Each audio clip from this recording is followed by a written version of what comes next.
کہ میں اپنی شہوت ہاتھ سے مٹاتا ہوں، توبہ کرو، یہ بہت بڑا گناہ ہے۔ اچھا، اور اس سے زندگی بھی برباد ہوتی ہے اور آخرت بھی برباد ہوتی ہے۔ علاج یہ ہے کہ اللہ والوں کی صحبت میں رہو، اکیلے کبھی نہ رہو۔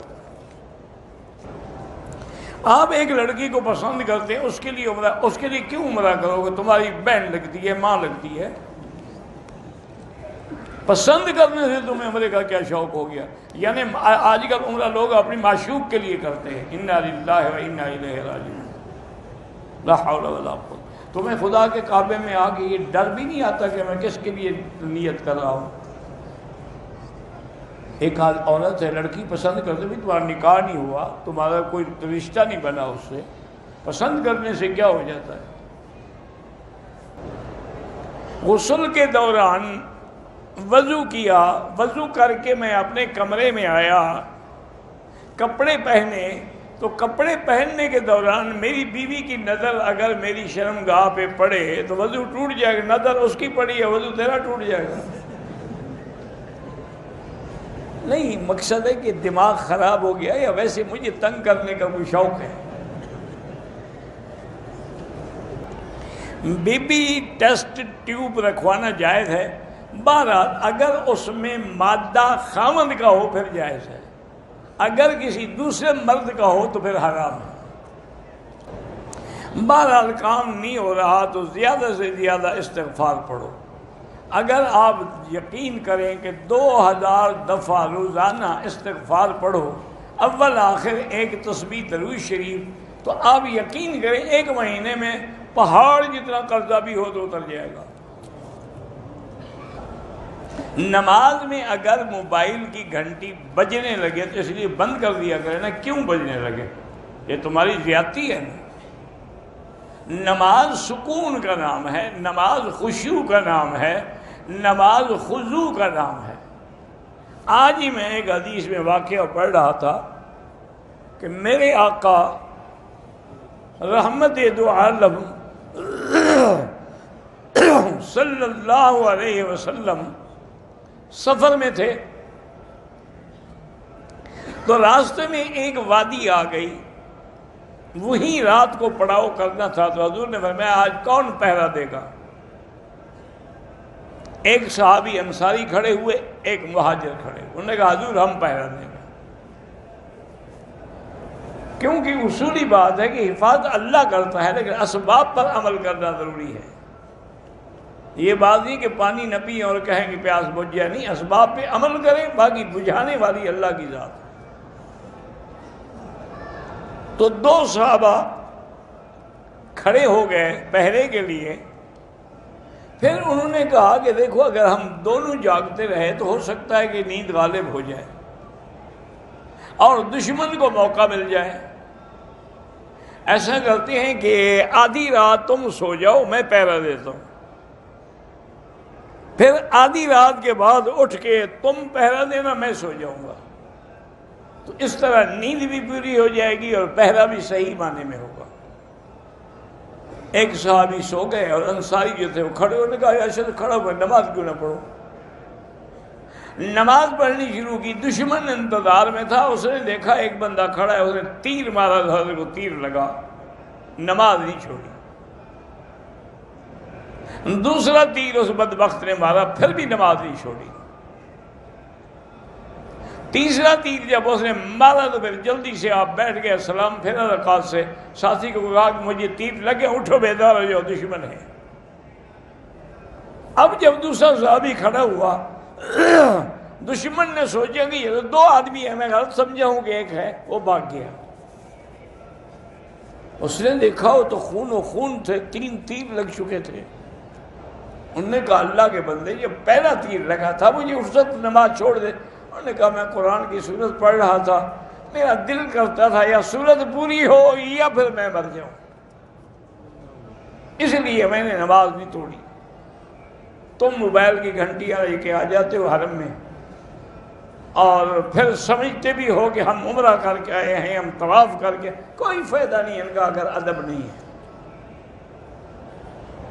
اگر اللہ کے گھر کا ادب نہ ہو، بے ادب محروم شدت فضل رب۔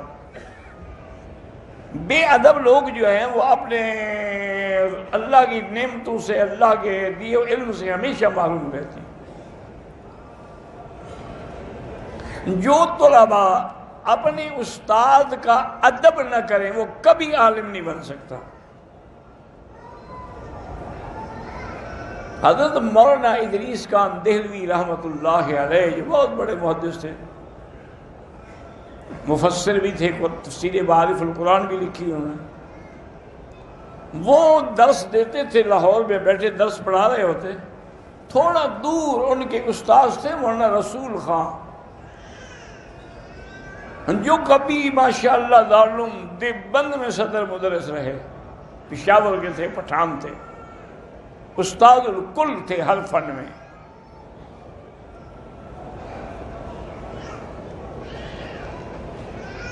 تو ان کو جب دیکھتے نا جی تو وہ سبق چھوڑ کھڑے ہو جاتے۔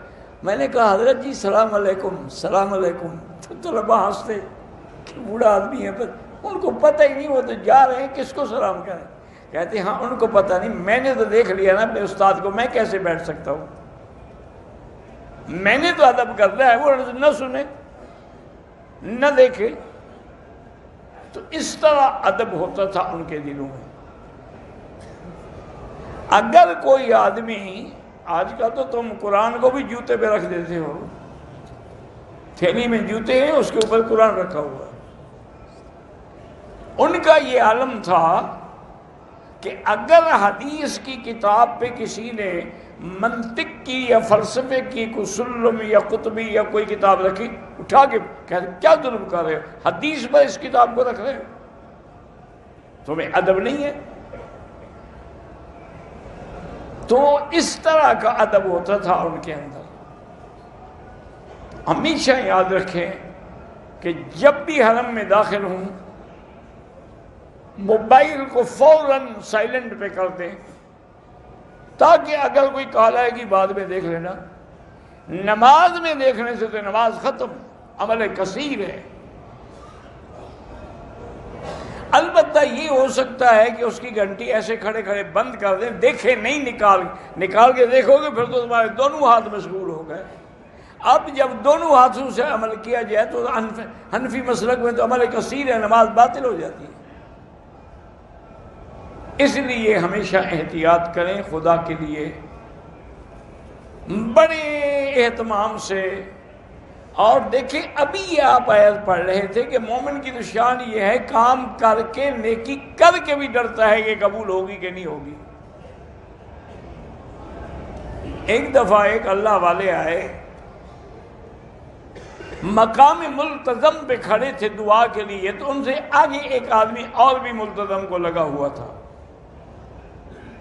اچھا خدا کی شان یہ ہے کہ دونوں اللہ والے تھے، صحیح معنوں میں اولیاء اللہ سے۔ اس نے سنا کہ آواز آتی ہے کہ ہٹ جاؤ میرے دروازے سے، تمہاری حاضری قبول نہیں ہے۔ انہوں نے ایک دفعہ سنا، دو دفعہ، تیسری دفعہ اس کو ہلایا، کہا اللہ کے بندے یہ اللہ کے جلال کا وقت ہے، تمہاری حاضری قبول نہیں ہو رہی، ہٹ جاؤ۔ انہوں نے کہا اچھا تم نے بھی سن لیا؟ انہوں نے کہا ہاں۔ انہوں نے کہا میں تو 16 سال سے سن رہا ہوں، ہم نے تو آج سنا ہے نا، ہٹ کے کہاں جاؤں گا، اور کوئی دروازہ ہے؟